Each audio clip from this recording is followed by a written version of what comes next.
Every year we receive dozens of requests from professionals around the country to participate in Geography 2050 by presenting a lightning talk. As I said yesterday, they range from graduate students to CEOs and everything in between. The one thing they have in common is that they are passionate about their topics, and these presentations are often among the best you will see over these 2 days. So now we're going to end our symposium with our final lightning talks. The first one, Jim Roche, Teaching GeoAI and Creative Thinking. Thank you. Yes, last year I had the pleasure of meeting Congressman Don Beyer when I came to the 2050 conference. And I had a brief conversation with him about renewable energy subsidies. And after that brief conversation, he asked me to write a proposal to his staff summarizing some of my ideas. And of course, I went right to AI to produce the best proposal that I could. But this made me think about, I'm going back to my students and telling them AI is cheating and they shouldn't be using AI. So I began to think about, how can I teach AI? And I went back to fundamentals. I said, what's the promise of AI? And the promise of AI is virtually unlimited access to practically unlimited information and unimaginable data processing speeds. In the academic setting, the fear of AI is that students will treat AI as an essay and answering machine, that they won't be processing in information, they'll just critically accept that first answer that they're given, and it will impede their thinking skills. When I see this slide, I think of the William F. Buckley quote where he said his goal was to stand athwart the tide of history and yell stop. That's normally that's normally not the best answer when faced with a new technology. So I've created this concept that I call generative thinking that flips the script on AI. It puts the student in the driver's seat and makes AI a brainstorming buddy, a creativity enhancer. It focuses on iterations and follow-up questions rather than accepting that first answer. The challenge when you're teaching generative thinking is to make sure that the students are really processing this information and truly understanding what they're getting back. And we also need to ensure that they're able to pick out hallucinations, and perhaps most importantly, that they understand the assumptions underlying the answers that the AI is giving them. In order to do this, we really need to scaffold this generative thinking education. In the lower school, we want to teach them that AI is about chatting. In middle school, we want them to go deeper. And by high school, we want them to be able to use AI to find creative, novel solutions. Examples of this would be in elementary school, we might have them watch a video about a butterfly's life cycle. And then the teacher would put a chat bot on the board and ask them to ask questions. But rather than asking one-off questions, the teacher would focus them on asking follow-up questions from the previous answer. By the time they get to middle school, they might be studying colonial America, and after they know a bit about that, they'd be asked to get a nickname for that period from their favorite chatbot.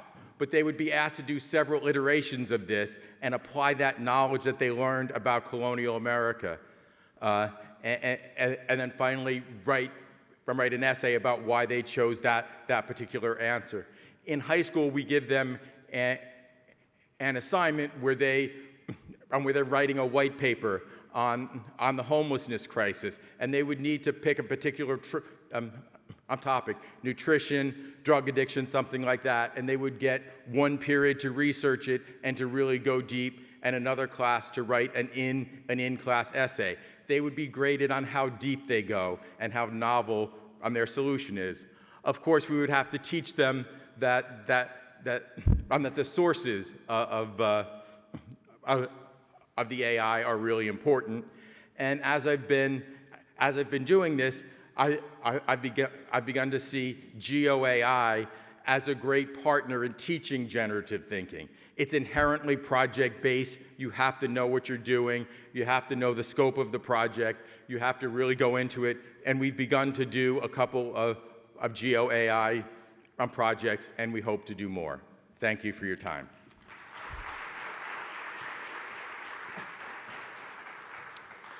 Next up, Mr. Maxx Bricklin, how GeoAI stops wildfires.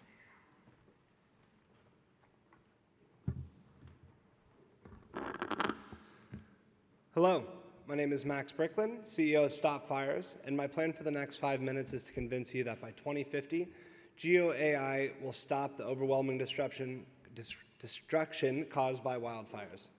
Once upon a time, humans and wildfires happily coexisted. Fires cleared the underbrush and helped ecosystems thrive. This process usually happened once or twice a century, but now the world has changed, and we average more than 7 million acres burned every year. That's double that it was in the 80s.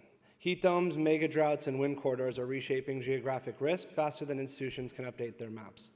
Regions that historically burned every 50 years now burn every 5 years. I'm so happy to see so many people working on this because you all understand how big of a problem this is, and it looks like there's a lot of people who are addressing this over the last few days. But we need to know the new reality is that this is a permanent feature of our transforming world. It's not just a season anymore. The good news is that wildfires aren't a natural disaster anymore. They're a data failure. Today's problems stem from two fundamental geospatial mismatches.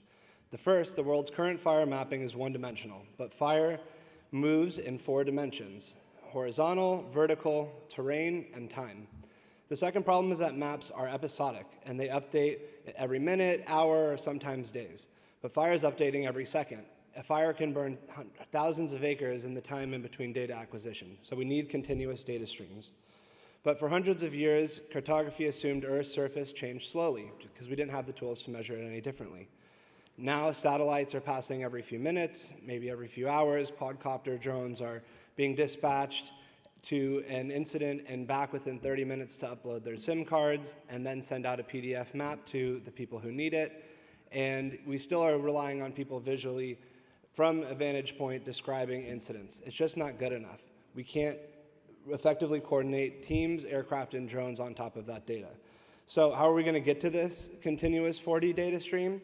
It's now possible thanks to 3 fundamental breakthroughs. One is a hardware breakthrough of coaxial drones that can fly 4 to 5 times longer and fly in any weather to capture 24/7 4D data. The second is a breakthrough from the FAA, as we are the only approved operator to fly a swarm of these drones beyond visual line of sight. Think of how the final breakthrough is how GeoAI can then sit on top of that continuous data stream. So think of how GeoAI helps firefighters like Uber's helps their blue line get drivers to where they need to go. Don't think, just act. That's what it's like in a fire, and that's how the data needs to be delivered. So we're able to then instantly show the fastest, smartest path for aircraft, engines, drones, and crews, prioritizing every resource in real time, predicting fire movements, and allocating assets dynamically. Having this data stream allows us to run millions of customized fire scenarios, from a single spark to global fire maps. This is where we can pull in the best models from third parties, like things that we saw over the last few days, where we can then combine satellite imagery, terrain, weather, fuel, power lines, and human behavior into one unified model. We can also create and orchestrate precision airdrops. Right now, fixed wings miss about 8 out of 10 times. That's World War I bombing statistics. We can greatly improve that.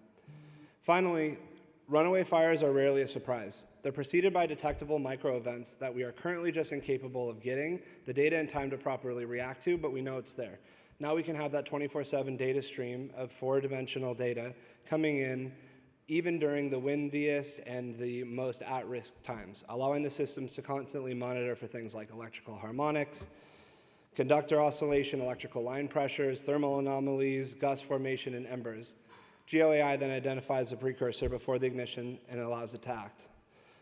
But All this combined is exciting, but it's just the beginning. There will be more innovations around early detection, like satellite, balloons, and suppression resources, like autonomous firefighting gliders. But they all need to be built upon a real-time information platform, all of which then further powers the GeoAI revolution. But the final and most important point that I want to make is that these tools are just one piece of the puzzle.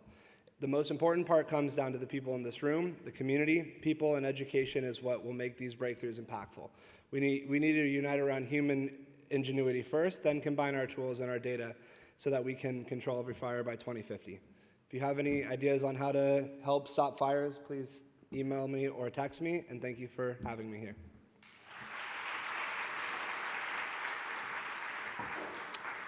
Mr. Kevin Bullock, a new interface for Earth.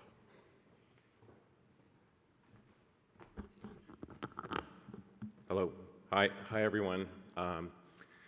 This is my first Geography 2050, and I think it's the first time Development Seed has been here, so I've spent like the last 24 hours explaining what we do, so I figured I'd try to do that in 30 seconds.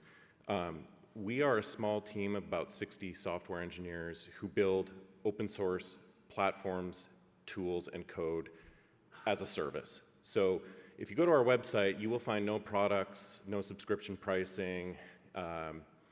You will just find a team of engineers who are for hire. And so we partner with organizations like NASA, NOAA, companies like Google, Microsoft, the Nature Conservancy, and what I'm going to show you today is from the World Resources Institute. So we work with them to help them launch products. Sort of, as I was thinking about this topic, what we see in the industry today is there's a lot of things we don't understand about our own planet, which is ironic. And we believe that questions about the Earth should be answered by the best Earth data that's out there. And surprisingly, this is rare. Where we see winning is in open source data, open source software, and cloud native. And some of those themes have been interspersed in some of the talks today, so I was very happy to see that. But we see geospatial AI as really a new interface for us to ask these questions about our planet. We've also talked about all these satellites collecting a ton of data. We are scanning the Earth at unprecedented levels. Here's a little breakdown I did. Synthetic aperture radar. Thanks to NISAR, we're collecting about 100 terabytes a day. 90% of that is open data. The weather models that have been showcased earlier today by Dr. Pierre, thanks to organizations like NOAA, ECMWF, EUMETSAT, we have almost a half a petabyte of weather data per day. That's why these models are working so well. On the optical imagery side, which is sort of where I spent my career, only 3% of the data is open. That 3% of the data makes up most of the research in the form of Sentinel, Copernicus, and Landsat. So the way this workflow works is we're collecting data from sensors, not only in space, but on the ground, in the ocean. We're creating these foundational models, many of which have been showcased today. We're creating embeddings and then creating solutions on top of it.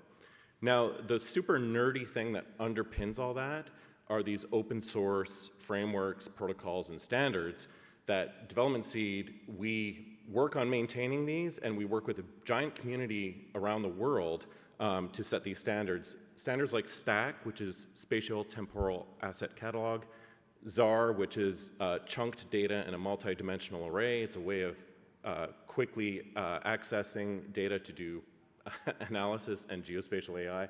And then GeoParquet is an open source standard that serves all that data into a browser without the need of any software. So I'm glad I followed the ethic panel, because we think about responsible GeoAI all the time. And I've loved the theme of this conference of the human aspect of AI.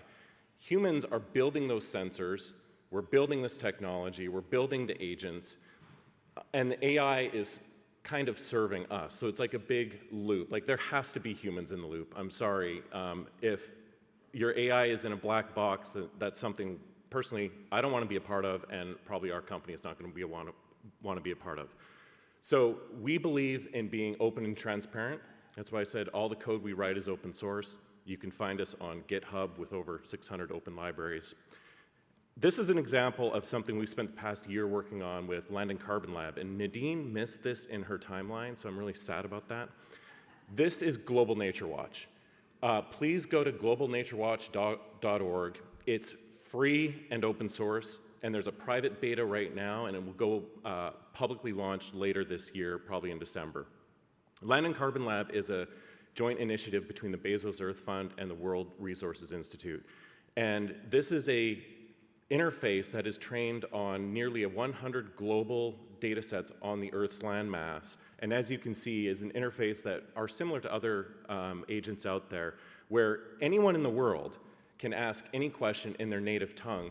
This supports over 170 languages. Dr. Jane Goodall, rest in peace, she said, in one of her final speeches, she said, this is not AI for AI's sake, this is AI for humanity and for the community. And I did look up the carbon footprint of this.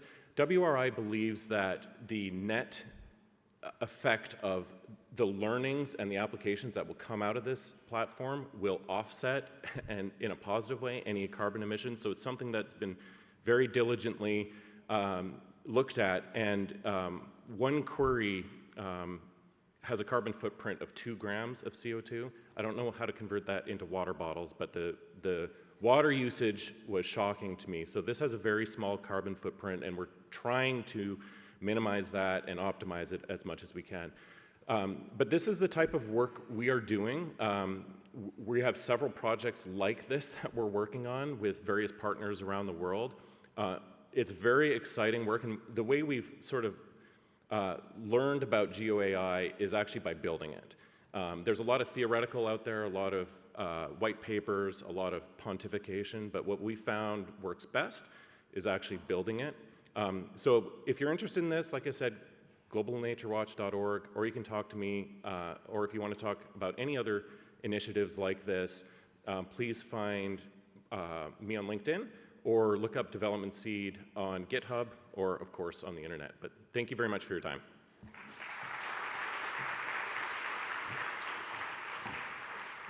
Dr. Michael Ferrari, Geoeconomics and Spatial Finance, Turning Geospatial Headwinds into Portfolio Tailwinds.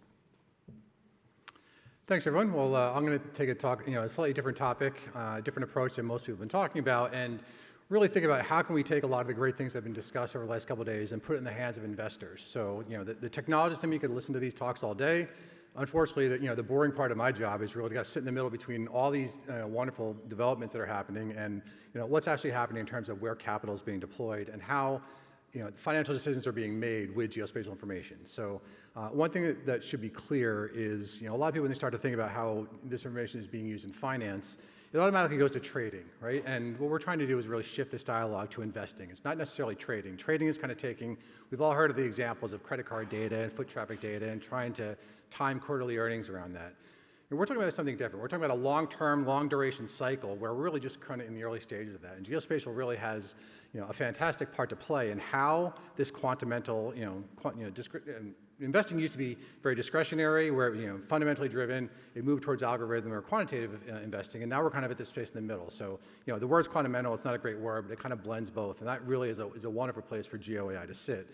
So when we think about how this could provide advantage to decision makers, the thing I keep hearing over and over is dual use technologies. So a lot of what constitutes everything that's been talked about is dual use. It's not necessarily the data itself that provides an advantage, but it's what everyone does with the data. How can we curate the data in a different way? How can we blend data to take empirical data and create synthetic data? And then our moat, our competitive advantage, really is around the insights. It's not necessarily the data itself. So we've kind of moved past just that data as a service model towards the insights as a service model, and that's really where finance is going. The other thing it allows us to do is really just think differently of what a map is, right? So we're all kind of used to looking at maps as kind of a static, 2, 3, maybe 4-dimensional template. What it really is, it's a puzzle, right? And there's multiple layers, and every day there's pieces of the puzzle that are there that weren't there the day before. And if we can kind of think about how these pieces work with each other, again, go back to kind of a systems engineer or a complex systems approach, we have a better idea of what may happen in the future. So it's not necessarily about predicting precisely what will happen, but being prepared for what will happen and use what would be considered a headwind, which is kind of considered resistance or a barrier to how your capital would appreciate, towards a tailwind. How can we kind of park this capital? We all presumably either have or will have retirement accounts. You want to see those retirement accounts grow over time, and the people that are managing your capital are, they need more tools. They need new ways to take this information. It's a gold mine of information, but it's not really being leveraged in a way that can kind of help assets appreciate. So we're trying to help steer, the conversation in that direction, and Geo has a huge part to play there. Now, one of the things that we're also trying to do, when we think about, again, one example is just the energy and AI transition. It's more than just, trying to manage risk. It's really to identify where should we deploy capital. How can we think about different ways to put capital in areas that are probably underappreciated. So we kind of have this idea called the industrial renaissance. When we think about AI and energy and all the natural resources behind that, it's not just the hyperscalers. It's not just the large companies that are driving the discussion. It's all the supply chain components, all the constituents, all the upstream and downstream players. And unless we have a real fluid GeoAI perspective, we're not going to be able to anticipate. We can react. It becomes very anecdotal, but it doesn't become predictive. So we kind of built a very simplistic framework that's using a machine learning GeoAI approach towards a portfolio construction. This slide just shows the top 3 lines on this are showing portfolios that have embedded GI in the decision-making process versus a benchmark. Now, the line on the bottom is the benchmark where most people's capital probably has performed over the last few years. And what we can see now is by employing just a little different layer of information, right, providing a little bit more edge, it's allowing for capital to appreciate in ways that it probably wouldn't using standard methods. So there's again, a big opportunity here for the asset management sector to get behind this, use these as tailwinds so we can kind of grow capital and steer capital in the right direction. And again, I know a lot of people sometimes they're worried about putting hands that, you start to do your work in the academic center and, people are a little bit resistant about putting their, that same capital and that same work in the financial sector. But again, this is not just trading. This is really about investing long-term capital that's going to help amplify where capital should be steered, right? So it's, when you think about data centers, it's not just the data centers themselves. And when you think about the EV transition, it's not just EVs. It's lithium, it's cobalt, nickel, iron, water. I mean, water is going to be a big limiting or amplifying factor for how these, these portfolios tend to, perform and grow over time. And, the world is clamoring for insights. They don't need more maps. They don't need more pictures. They need insights. And hopefully, everyone here can kind of think about how you can kind of dual use your technology, still keep doing what you're doing, but think about the other application where there are real benefits for a vast majority of society. Thank you very much.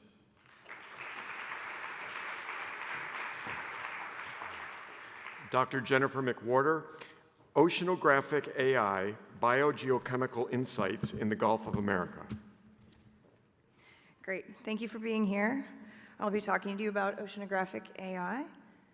And I'll wait for my slide to advance, but I'll just keep going. AI is being used to create climate models using oceanographic data. For example, the Google DeepMind hurricane forecast model that you heard about earlier. These models are only as good as the input as the data they're getting, right? So the old way of collecting data is using ships. Ships are expensive and are now being supplemented by robotic Argo floats,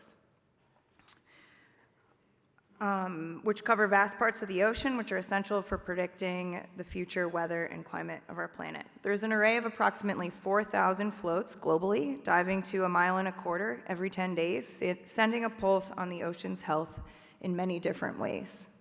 And this is a diagram of their mission.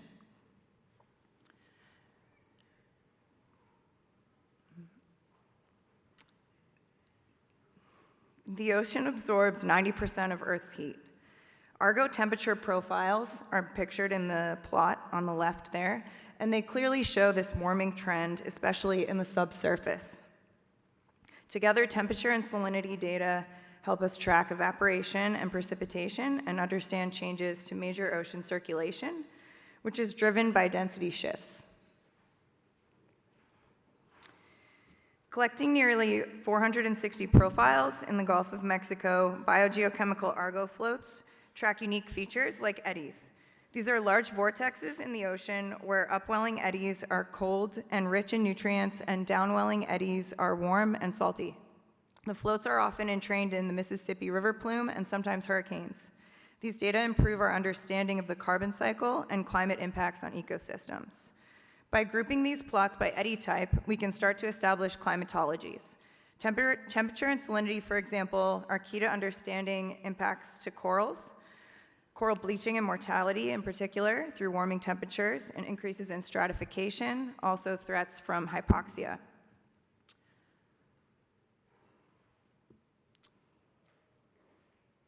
As Atlantic bluefin tuna spawn in the Gulf, oxygen measurements help define their habitat.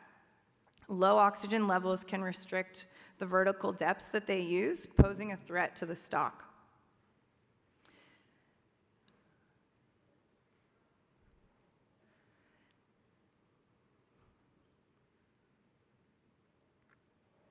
Nitrate acts as an ocean fertilizer that can detect toxic and non-toxic harmful algal blooms. And these blooms cause oxygen depletion below them and can release toxins that threaten marine and human life. I'm sure you're all familiar with some of these blooms that we're seeing on our coast.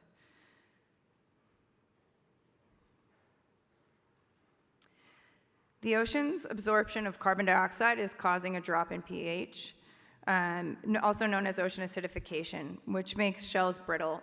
Pictured here are pteropods that show the effective pH on their open ocean shells. And also evident is oyster fisheries. And so the larvae are too thin and are being treated now with calcium carbonate to strengthen their shells. The physical mixing caused by hurricanes often triggers chlorophyll blooms, providing bursts of productivity into the marine food web.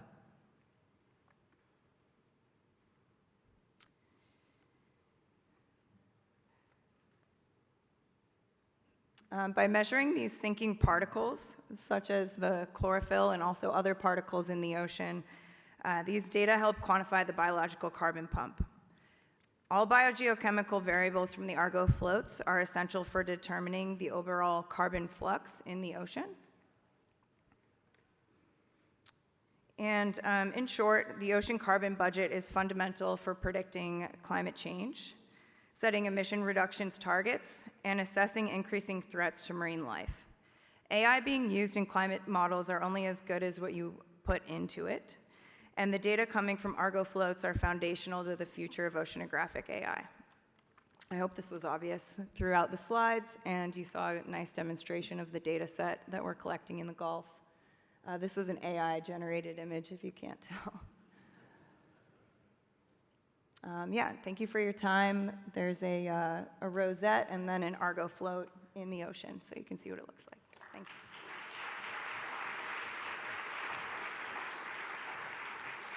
Dr. Kumar Navulur, GeoAI in Gaming, Leveraging Human Cognition with Advanced AI Capabilities.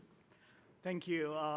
I am the CEO of Synspective, which is a synthetic aperture radar satellite company, and I'm not going to talk about SAR. I'm going to talk about gaming. Actually, my son was playing a game called Fortnite 7 years ago, and if you have seen that game, I was watching the graphics and saying, can I do that with real-world data? That's how this whole idea started.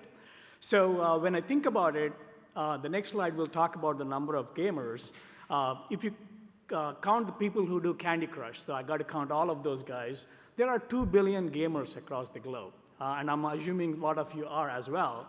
And that covers all kinds of age groups, all the way from 6-year-olds to 90-year-olds, as well as genders and geography. And then the best thing about gaming technology is the massive multiplayer online platforms. When Pokemon was at its peak, there were 2 million people at any given second playing the game. These things can handle 3D and 4D at scale, as well as multiple people. And then if you're familiar with the gaming consoles, they're designed, unfortunately, to keep these guys basically captive for hours at a time, minimizing the human fatigue. So there are a lot of interesting aspects of gaming, and the last one is you can obey the laws of physics or disobey. So we can actually think about creating these modeling and simulations using these gaming technologies if you want to understand the various scenarios of the Earth. So in terms of GeoAI, I've been in this industry for 30 years. I'm mostly on the satellite side, like Kevin, who just spoke. And one of the things I'm noticing is in the last, I would say, 3 to 5 years, GeoAI has been, I would say, successful, especially with things like building footprints, doing field boundaries. There's a professor out of University of Tennessee who's doing really good stuff. And companies like Esri are now adopting these GIS workflows with GenAI kind of LLMs. But some of the limitations I notice are not sufficient label data. And there is a whole discussion about data we have to have because not all data is equal, even from the same sensor. So that's something we have to talk about. But the other thing I'm noticing is that the validation of the GeoAI models are not at scale. Most of the times you're using 3,000 samples, 5,000 samples. The largest I've seen is 30,000 sample on a satellite imagery database, and then you use the same samples to validate it. But what if we combine gaming with GeoAI? First of all, human cognition at this point, I would say, is much superior to these AI models, especially when it comes to accuracy. Validation, this is something we can actually do by bringing in the gaming, and platforms like Google Maps, Mapbox, even Esri have now created SDKs both for Unreal Engine as well as Unity. Those are the two development engines we can interface with games. And then going back to my comment about performing modeling and simulations. I'm actually a movie buff. I didn't want to put Hollywood in there, but if you watch a movie called Ender's Game, it's a fascinating movie, and I'm not going to spoil the ending for you, but it's all about digital simulations. And I think gaming can give us that opportunity to start thinking about creating various scenarios in this digital earth, and the gaming platform, we can start understanding what are the impacts.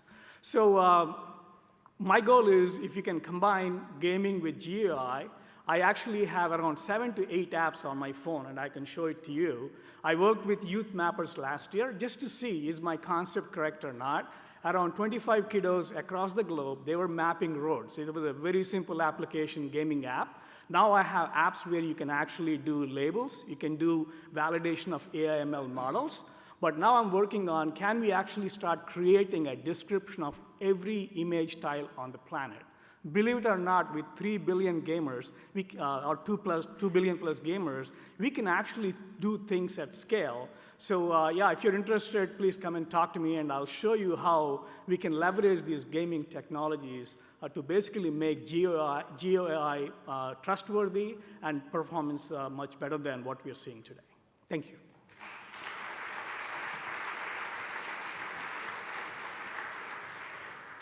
And Dr. Marco Tedesco, a review of recent work on AI and climate justice. Thank you so much. Hello, everybody. Thank you for having me. I'm going to take down the tone of excitement, I'm sorry, before we go to drinks. And I'm going to talk about climate justice and AI. This is a topic that has been touched before in the environmental justice issue. And one of the questions with my co-authors, David Sartoluri, who's here in the audience, and Pavi, is basically what is the current state of the art of literature work on AI and climate justice. So I suspect this is supposed to be moving forward by itself. I didn't know, but hopefully it will. So we focus on, here we go. The reasons why we focus on this is mostly because as a polar scientist looking at Greenland melting for the past 30 years, some of the work we do in climate justice is understanding really what are the implications. How do we really control, or we try to control, instead of being controlled by what happens? And in climate justice, now there is even more, I think, of the interconnection between the energy justice, digital literacy, infrastructure. It's really everything connected, and the tension that this connection creates in socially vulnerable populations is extremely strong. One of the work we did with David, for example, we published an article on the compiler looking at digital distribution of high internet distribution in the South Bronx, for example. 65% of the homes, you see that very strong divide between Wall Street and the Bronx in the same areas. 65% of the homes have no high-speed internet. Digital literacy is a climate justice problem and is reflected through AI, through the energy impact and the use itself of the models. So we wanted to know what is the current state of the art, because we need to understand where the system is going, where everybody is going. And so we found about 85 papers from originally 120, 85 non-peer reviewed. Ultimately, we ended up with 37. 37 papers exactly addressing the intersection between AI and climate justice, and not just using AI for addressing some of the climate issues. So we looked at those, and we also created 16 sub-themes to understand how the different papers were addressing different issues. So this is a list. You have multiple, same paper could have multiple sub-themes, so the sum is larger than the 37 papers. But this is a ranking. And of course, geography, tables, maps. So we tried to come up with some infographic that explains also not only the numbers, but also the interconnection between the different themes. So what you see next is showing you how the different sub-themes are connected by the number of papers that are identified within each theme, each sub-theme. And this is very helpful for us to understand what are the fields that are more or less so far being discussed, what are the places or areas that are intersecting that are not addressed. And this is extremely important if we want to understand the current landscape. So some of the recommendations that we would like to make are, first of all, this is an invitation to collaborate. We are here at Columbia, and the topic is really open and interesting because it requires really a community effort. Social scientists, lawmakers, policymakers, scientists. We all need to look at things in different aspects. And so one thing that I'd like to take in the 37 seconds of this slide is I think focusing on education is crucial.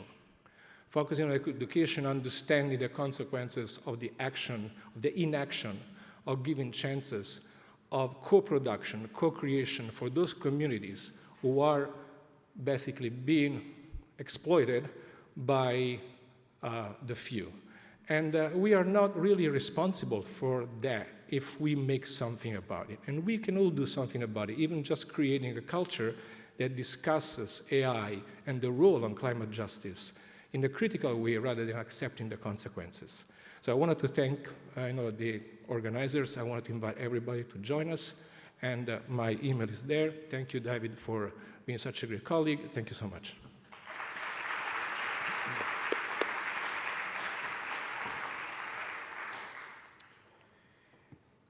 And now I ask Chris Tucker and Marie Price to come to the stage and give us some conclusionary remarks and announce the theme of next year's symposium. Chris and Marie? Thanks, John. Okay, we're near the end, and thank you for staying with us. I hope, did people learn something new in the last 2 days? Show of hands? All right, that's it. I certainly did, and it was inspiring and sometimes a little bit scary, and also enriching to have people from different disciplines embrace the power and the influence of GeoAI. So I'd like to thank some of our sponsors. Karasoft, thank you so much for a lovely dinner last night. We're very grateful. Esri, you've been with us a long time. Thank you very much. GeoRobotics, a new firm that my colleague here, Chris Tucker, is a part of.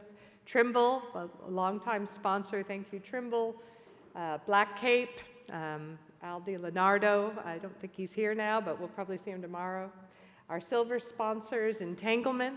Thank you so much for presenting as well as sponsoring. Planet, wonderful to have you. Bernstein, Ecopia, and the Fund for the City of New York, which has also been an organizing partner for us for a long time. National Geographic and Vantor, thank you for sponsoring.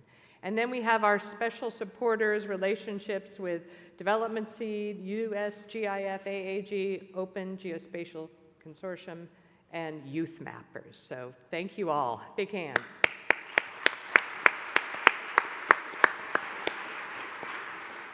In the analogy of the barn raising, we definitely value our sponsors for making this possible. I also, the AP Human Geographer, the Teacher Fellows, the class of 25, 26, we're so happy to have you here. Just a reminder, tomorrow you have a workshop, so maybe stretch, get some activity today, and we'll see you tomorrow morning. We are delighted to have the HBCU Immersion GeoInt Scholars. Thank you for being here. It's always very exciting.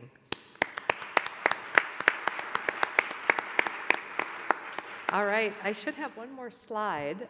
Today marks a really special occasion. We couldn't have Geography 2050 without the staff of the American Geographical Society, and in particular, the work of John Konarski. John, stand up.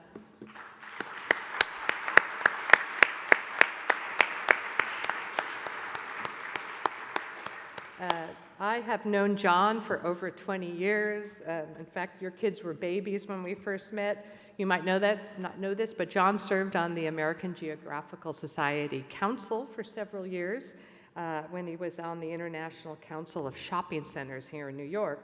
He then ran off to Brazil, which seemed like a lovely thing to do. And after several years of working in Brazil, he came back to the New York area at a time when the society really needed restructuring and leadership. And he stepped into that role wholeheartedly almost 14 years ago. We needed and appreciated his steady hand, his professionalism, his leadership. And then when Chris Tucker, at that time still a young counselor, said, we need to throw an event at Columbia, John was all in. And so Geography 2050 has John Konarski's fingerprints all over it, and we are so grateful for the work you've done. John doesn't like to be celebrated this way, but this will be the last year that John will be leading the AGS. He's going to be retired early next year. And so this is our opportunity to thank you for all that you've done to make AGS the society it is today. Let's give him a standing ovation, please.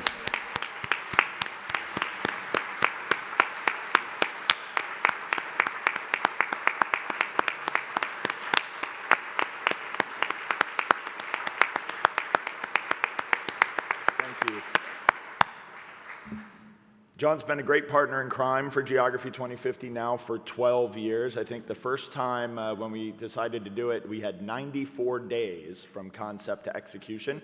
Probably not the way you're supposed to kick something off, but under John's leadership, we kicked it off with a bang. So thanks, John, for all your hard work over the years.